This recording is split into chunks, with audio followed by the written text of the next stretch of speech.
it live. I saw what you trained for, what you planned for, and then reality hit yesterday morning on a bright sunny day when people went to worship. But what I also saw is every level of government law enforcement work together for the good of the people. What I witnessed was people putting their lives at risk that had 2 months on the job as an EMT, or brand new firefighters, veteran firefighters, and law enforcement, just to bring a sense of stability to a scene that was chaotic and dynamic. As the sheriff of this county, I see the great people every day. But I want this community to know that those ranks and those agencies that were mentioned before me, we worked together. We worked in concert, and we did the job. And there's more to do. I will tell you, the sheriff's office dedicated every county sheriff medic that we had available, patrol, investigators, we did interviews, emergency management, whatever the task was needed. The sheriff's office worked with everybody that you heard and many that you don't know to bring justice and also order to this scene. But I will tell you, the days are continuing.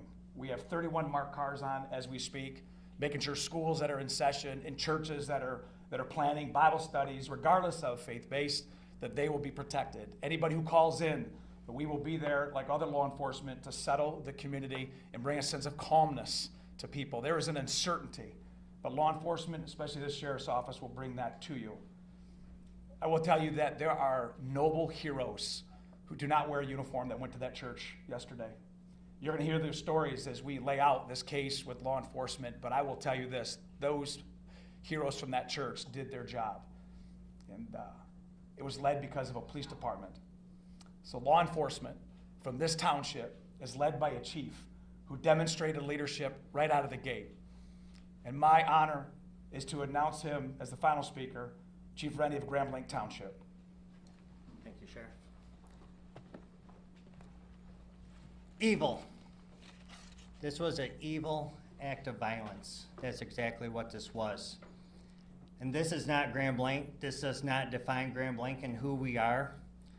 We are a community, and I am confident that together we're going to build a stronger community due to this incident. Now, an update, this left 5 people dead, 8 people injured. As I said, this is an evil act and does not define Grand Blanc or who we are. At this time, what we know is everyone has been accounted for. We still are in the process of clearing out that church, but at this time, everyone is accounted for. We ask that you stay away from the scene. Let us work to clear this call so then we can get back to normal. That's what we all want. Grand Blanc Township police officers, the community of Grand Blanc Township, we're hurting. And we know that you are hurting as well with us. I want to remind you that we had the Family Assistance Center open. They will be open Monday and Tuesday at the Genesis Athletic Club from 8 a.m. to 8 p.m. That address is 801 Health Park Boulevard, Grand Blanc, Michigan 48439. Seek service, let's come back together and be stronger together and better. I'll open it up at this time for any questions. Sir. I have a question. When it comes to the act of violence, can you define why that is considered an act of violence and not something more serious like terrorism? I will let Agent Coleman speak to that particular question. Yes, as of right now, we are calling it an act of violence as this is an investigation that is continuing. We are continuing to receive leads. We're continuing to run down all information. And once we're able to ascertain definitively what we have, that's when we'll make those statements. But as of right now, this is an act of violence. Thank you. Can I follow up on that, please? You called this an act of targeted violence. Can you tell us who you believe the target was? A specific person, the LDS Church, another group? Well, as of right now, again, as this is an ongoing investigation, what I would say is when I say targeted violence, I mean targeted within our state and within our community. Right now, what we are here for are the families and the victims, and we're going to work diligently in order to make sure we can bring closure for them as well. So can you Speaking please of clarify the that? motive, there was some chatter that the suspect's ex-girlfriend was a Mormon or something of that nature, chatter online about that. Is that something that you can speak to or any possible motive? That is something I cannot speak to at this point in time. We heard that someone was arrested after driving through the barricade near the church. Can you share any information on that, why they were arrested, maybe what their intentions were? Yes, Chief? Yes, I could speak on that. Yes, there was an incident out there. We are still in the process of investigating that incident, whether or not it's related or not. I could tell you that we do have a 21-year-old person in custody for that incident right now. Does the suspect have any prior criminal history or known contact with law enforcement? Are you talking about the suspect from yesterday or today? The suspect from yesterday. The suspect from yesterday has been arrested by law enforcement in the past. And the 5 dead, does that include the suspect or is that another? The 5 dead includes the suspect. Can you give any details on what those prior arrests were? Burglary and OWI. Where, what agencies? In Genesee County? That I can't give you 100%. Chief, what do we know? Terry. No, so I just want to clarify, no more victims.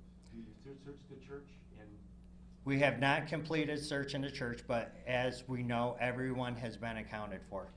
That's going to be all the questions that we answered today. If you, this is our last press conference. If there's other pertinent information that develops, we will let you guys all know and post that on our social media account, Grand Blanc Township Police Department Facebook page. Thank you.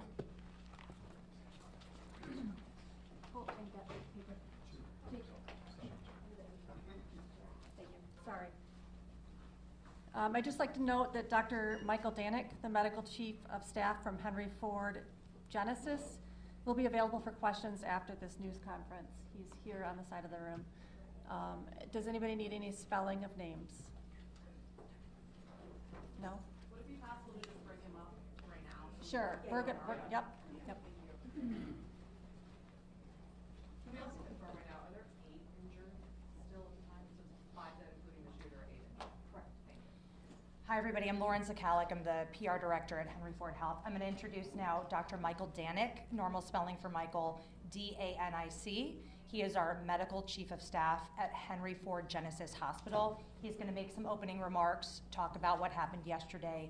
We'll take a few questions. Thank you. Thank you. Thank you very much for having me. It was a very sad day for our community. Our law enforcement did amazing, as well as our medical staff throughout the entire Genesee County area. Henry Ford Genesis was prepared and did extremely well. And we also like to thank Hurley and McLaren for taking great care of all of the patients. An update on what we have had is we had a total of 8 patients at Henry Ford Genesis from the ages of 6 to 78. 5 were gunshot wounds and 3 were smoke inhalations. 2 of the smoke inhalations have been discharged. 1 is still intubated at this time. For the gunshot wounds, 1 had sustained gunshot wounds, multiple to the chest and abdomen, it's in critical condition. 1 had to the abdomen, as in critical condition still, but mostly stable. 1 of the victims did die in the emergency department. 1 child came in, was stabilized and then transferred, and then there was another gentleman who had a gunshot on the leg. The trauma team was really well prepared for this. They activated the Mass Casualty Incident Command. Our trauma surgeon, Christopher Ash, was on the team, and John Vance, one of our other trauma surgeons, helped lead the charge. Dr. Sandy Ross was the ER attending at the time and did a phenomenal job of triaging. All of the community members came together.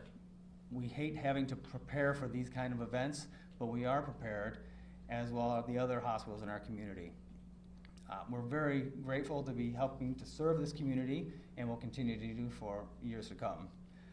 So, any questions? How many were Did you under say the age what of 18? round struck the victims? You said some were shot in the chest and abdomen. Was this with rifle, 223 round handgun? Can you speak? I don't have information on the caliber. How many were under the age of 18? I don't have that answer either. We What just- was the age range again? It was 6 to 78. Of the people found in the church after it was evacuated, do you know anything about the suspected cause of death of those 2 people? I do not, and I can't extrapolate either. Can you tell us more about the child that you mentioned? Was that child shot, boy or girl, 6-year-old? Had an injury to the arm, and out of an abundance of caution, was transferred to another hospital. Was the injury a gunshot wound to the arm? I can't verify that. Dr. Danik was one of the physicians that was treating patients yesterday, if anybody wants to ask him about his experience and just being there. I will say it was very interesting taking care of our community members in this kind of a traumatic experience.